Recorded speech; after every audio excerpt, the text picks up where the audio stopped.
Audio check 1 2. This is the Pentagon briefing room. We're doing a final mic check for the pool camera as well as the cut camera. Check 1 2. Audio check 1 2.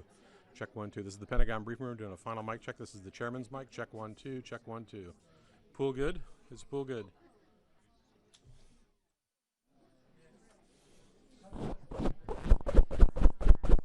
Check check check 1 2. This is the secretary's mic. Check 1 2. Check 1 2. We're doing a mic check for the pool camera as well as the cut position. Check 1 2 3 4. Everybody good? Stand by. We got about 17 minutes.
Well, to our fellow Americans, brave warriors, and steadfast allies, good morning. You know, as someone who led troops, led soldiers in the streets of Baghdad and Samarra, Iraq, and who trained counterinsurgents in Kabul, Afghanistan, and who still carries the weight of brothers lost to Iranian terrorist proxies, many backed by the same Iranian regime we're confronting now. This fight, Operation Epic Fury, it hits home. Our generation understands this fight. For 47 years, these barbaric savages in the Iranian regime have murdered our brothers in arms, my guys, your guys, our guys, through their terrorist proxies and cowardly attacks. Now they race toward a nuclear bomb to hold the world hostage. The Iranians have targeted and killed thousands of my American brothers. That race to a nuclear bomb, President Trump will never allow it. Not now, not ever, not on our watch. The mullahs are desperate and scrambling. Like the terrorist cowards they are, they fire missiles from schools and hospitals, deliberately targeting innocents, because they know their military is being systematically degraded and annihilated. Iran's neighbors, and in some cases, former allies in the Gulf, they've abandoned them. And their proxies, Hezbollah, the Houthis, and Hamas, either broken, ineffective, or on the sidelines. Iran stands alone, and they are badly losing. On day 10 of Operation Epic Fury, we are winning with an overwhelming and unrelenting focus on our objectives, which are the same as the day I gave my first briefing here on Operation Epic Fury. They're straightforward, and we are executing them with ruthless precision. 1, destroy their missile stockpiles, their missile launchers, and their defense industrial base. Missiles and their ability to make them. 2, destroy their navy. And 3, permanently deny Iran nuclear weapons forever. It's a laser-focused, maximum authority mission delivered with overwhelming and unrelenting precision. No hesitation, no half measures. As President Trump declared yesterday, we're crushing the enemy in an overwhelming display of technical skill and military force. We will not relent until the enemy is totally and decisively defeated. But we do so on our timeline and at our choosing. For example, today will be yet again our most intense day of strikes inside Iran. The most fighters, the most bombers, the most strikes. Intelligence more refined and better than ever. So that's on one hand. On the other hand, the last 24 hours have seen Iran fire the lowest number of missiles they've been capable of firing yet. Just the bifurcation, just the trend lines that we talked about on our first briefing. You see, this is not 2003. This is not endless nation building under those types of quagmires we saw under Bush or Obama. It's not even close. Our generation of soldier will not let that happen again, and nor will this president, who very clearly ran against those kinds of never-ending, nebulously scoped missions. Those days are dead. Instead, we're winning decisively with brutal efficiency, total air dominance, and an unbreakable will to accomplish the president's objectives on our timeline. We stay locked on the target because here at the Department of War, that's our job. Now, the chairman and I, having just returned from Dover last night, our troops and their families and the enormous sacrifice that they make is certainly heavy on my mind. So I'll close with scripture, drawing strength from Psalm 144. Blessed be the Lord, my rock, who trains my hands for war and my fingers for battle. He is my loving God and my fortress, my stronghold and my deliverer, my shield, in whom I take refuge. May the Lord grant unyielding strength and refuge to our warriors, unbreakable protection to them and our homeland, and total victory over those who seek to harm them. And amen. God bless our troops and this mission. Mr. Chairman, over to you. Thank you, Mr. Secretary, and good morning, everyone, and thank you for being here. I'm here today to continue the updates to the American people and to those in the room on Operation Epic Fury. First, let me start with honoring our fallen. As the Secretary said, on Saturday and again last night at Dover Air Force Base in Delaware, our nation's leaders honored our returning fallen as they arrived home for their final time. Last week, I shared a few of the names, and today I want to share the rest. Major Jeffrey O'Brien and Chief Warrant Officer 3 Robert Marzan were the final two fallen to return home and members of the U.S. Army Reserve's 103rd Sustainment Command out of Des Moines, Iowa. Last night, as the news has been reporting, we honored the return of Staff Sergeant Benjamin Pennington of the U.S. Army's 1st Space Brigade from Fort Carson, Colorado. When I met Ben's family last night, his mom, his dad, and his sister, they showed me a picture, a drawing that Ben had made when he was in kindergarten. It was clear all the way back then that Ben wanted to do one thing in his life, and he wanted to serve his country and be a soldier. And to the Penningtons, just know how Ben was absolutely a great one. And finally, Major Sorfleet Davies, who returned home this weekend after sadly passing away from a medical condition while on duty in Kuwait. We welcome him home as well and mourn with his family. To the families and the families of all of our fallen, we share in your profound grief. The Joint Force remains eternally grateful for your sacrifice and the gift of a great example that your service members have given all of us. I want you to know that their names will never be forgotten, and you and your family are part of our Joint Force family forever. Let me talk a little bit about the progress thus far, acknowledging that Admiral Cooper will likely continue to give updates from CENTCOM. As the Secretary said, we're in the 10th, moving into the 11th day of Operation Epic Fury. The Joint Force remains focused on 3 military objectives. Continue to destroy Iranian ballistic missiles and drone capability in order to prevent attacks on the U.S. and others throughout the region. And this means attacking launch sites, command and control nodes, stockpiles before they can threaten our personnel, our facilities, and our partners. Second, we continue to strike the Iranian Navy and their capabilities in order to do things like sustain movement through the Straits of Hormuz. And third, we continue to start working on and going deeper into Iran's military and industrial base in order to prevent the regime from being able to attack Americans, our interests, and our partners for years to come and project power outside their borders. This means servicing production facilities, research and development sites, and infrastructure. Let me turn to the map.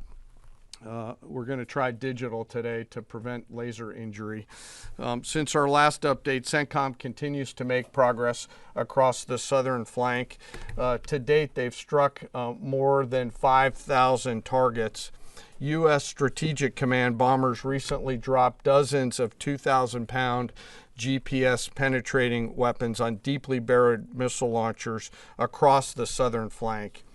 We also have struck several one-way drone factories to get at the heart of their autonomous capability. And of course, alongside our regional partners along the southern flank, continue to execute intercepts against one-way attack drones using fighters and attack helicopters. Our strikes mean we've made significant progress in reducing the number of missile and drone attacks out of Iran. Ballistic missile attacks continue to trend downward, 90% from where they've started, and one-way attack drones have decreased 83% since the beginning of the operation. A testament to our air defenders and our air defense systems, and as I said, our partners in the region continue to do great work as well. Second, we're making substantial progress towards destroying the Navy. In the first 10 days of the conflict, we're more than 50 Iranian naval ships into the campaign using a combination of artillery, fighters, bombers, and sea-launched missiles. As Admiral Cooper noted last Thursday, we struck and sank an Iranian drone carrier ship, and U.S. CENTCOM continues today to hunt and strike mine-laying vessels and mine storage facilities. This work will continue. Third, against our objectives, we've begun to target Iran's military and industrial complex, again, focusing on centers of gravity to get upstream of the shooters out in the field in order to deny them the ability to continue to generate those one-way attack drones. Let me spend a minute talking about the Joint Force.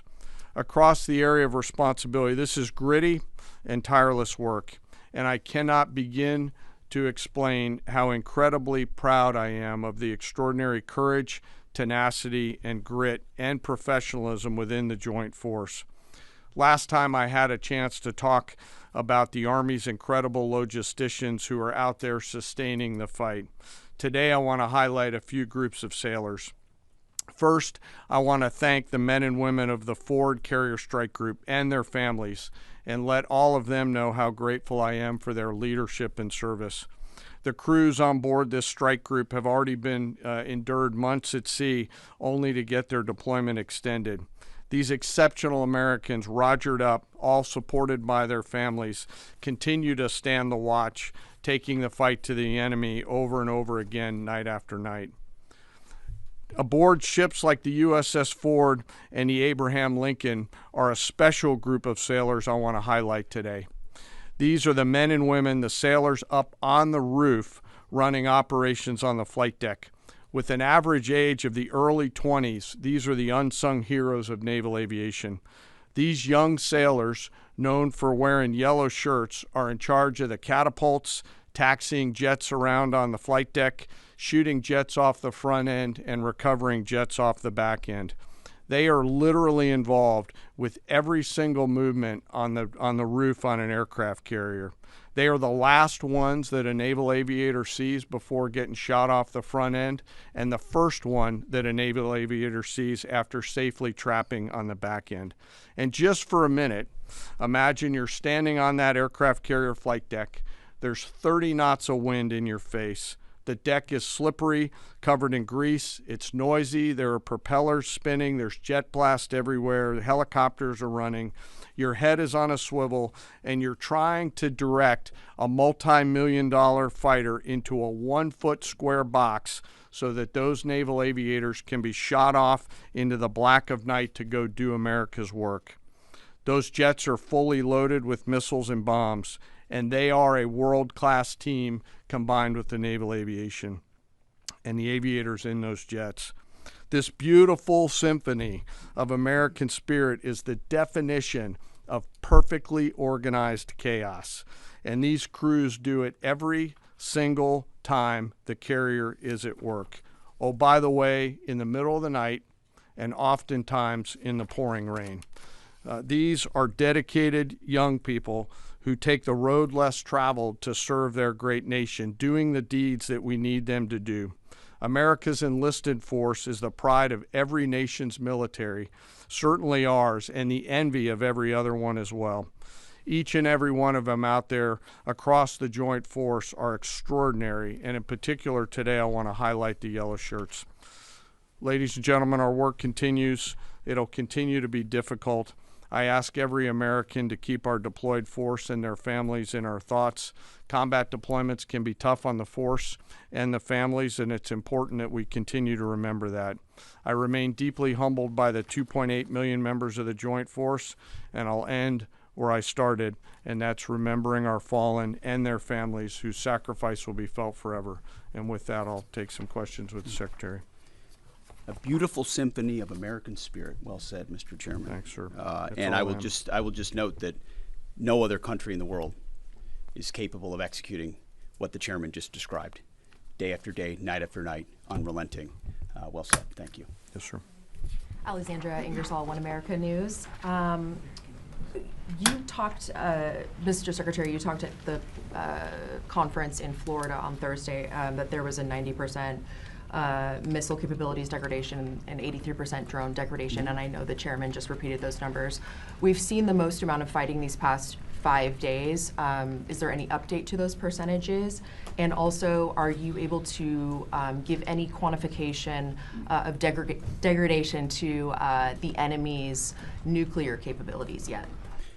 What those numbers represent is a persistent low ability to respond, which is what we're looking for, right? It's if the enemy can simply wait and then project power, that's problematic. And we've seen some spurts here or there, but ultimately the trend lines, if you look at the charts that we look at every day, have gone like this down to a flat. It doesn't mean they won't be able to project. It doesn't mean our air defenders still don't have to defend. They do, but that is strong evidence of degradation, along with the battle damage assessment that the Joint Staff does, which takes time. You've got to look at imagery and recognize whether something's been simply degraded or it's been destroyed, or whether an underground facility has been collapsed or completely obliterated. So there's differences in how you evaluate that, but the numbers staying that low is a demonstration of the efficacy for sure. Yeah, Ryan. Thanks, Mr. Secretary. There's been reports that the new leader of Iran has been wounded. Do you know if this is true and what his condition is? And then another one, President Trump said he had a really good call with President Putin yesterday. Will Russia be aiding us in this conflict, and can you share anything on that? Well, the president, as I've said before, maintains strong relationships with world leaders, which creates opportunities and options for us in very dynamic ways. So the president said it was a good call. I was not on it, but those that were said it was a strong call, reaffirming hopefully the opportunity for some peace in Russia, Ukraine, and also a recognition that as it pertains to this conflict, they should not be involved. The first question was on the new leader of Iran. There's reports that he's been wounded. Oh, the new leader of Iran. He would be wise to heed the words of our president, which is to not pursue nuclear weapons and come out and state as such. As far as his status, that's not something I can comment on right now. Yeah, right here. Great. Mr. Secretary, Eric Schmidt with the New York Times. A question for you first. Last week you talked about this being the beginnings of an air campaign that could last 3 to 8 weeks. Can you give us your assessment on where we are now? And Mr. Chairman, in any conflict, the enemy or the adversary adapts to the tactics it faces. Can you talk about the most challenging adaptation the Iranian military has made to the U.S. military? What challenges are you facing most right now? Thank you. I appreciate the question. Where we are is in a very strong place, giving the President of the United States maximum options. And from the beginning, from this podium, we haven't stated how long it will take. Our will is endless. Ultimately, the President gets to determine the end state of those objectives, right? But what he's said continually, and I want the American people to understand, is this is not endless. It's not protracted. We're not allowing mission creep. The President has set a very specific mission to accomplish. And our job is to unrelentingly deliver that. Now, he gets to control the throttle. He's the one deciding, he's the one elected on behalf of the American people when we're achieving those particular objectives. And so it's not for me to posit whether it's the beginning, the middle, or the end. That's his, and he'll continue to communicate that. What we serve him as is we give him updates on a daily basis of exactly where we are so he can make that determination on the throttle. Mr. Chairman. Thank you for the question on adaptation. As you're right, no plan survives first contact with the enemy or Murphy. They're adapting, as are we. Of course, we have very entrepreneurial warfighters out there. I'd rather not, for operational security reasons, tell them what's working. So I'm going to not answer that question based on that. But we are watching what they're doing, and we are adapting faster than they are. Are they more formidable than you anticipated, General? I think they're fighting, and I respect that, but I don't think they're more formidable than what we thought. Secretary Hegseth, thank you. Jordan Conrad's from the Gateway Pundit. Axios reported, citing U.S. and Israeli sources, that the U.S. was not happy with strikes on 30 fuel depots in Iran. While this is anonymous sourcing, it seems kind of congruent with what President Trump said yesterday, that there's certain spots they don't want to hit relating to energy infrastructure that would take a long time to rebuild. And whether this reporting is true or not, what's your message to Americans, those who supported the president and those who aren't really in favor of this war and who worry that Israel might be taking advantage of the U.S.'s backing. And then for Mr. Chairman, for you, I wanted to ask, when you say that we're moving inland, what capabilities does Iran have to shoot down jets over their land? And would that trigger some kind of rescue operation that could risk a bigger ground operation?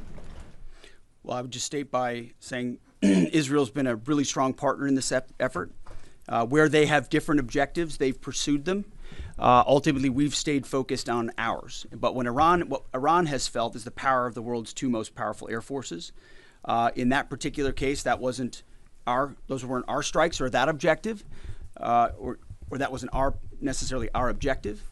But the president has made it clear to those concerns that we're not getting pulled in any direction. We're leading. The president is leading. He's determining where we want to go, what the outcome will be, what the end state is, with a very keen eye. And I understand those concerns because I've heard from a lot of people who I went through 20 years of those wars myself, worried about getting dragged in, worried about mission creep, worried about nation building or democracy expansion. That's never the perspective the president has pursued on this.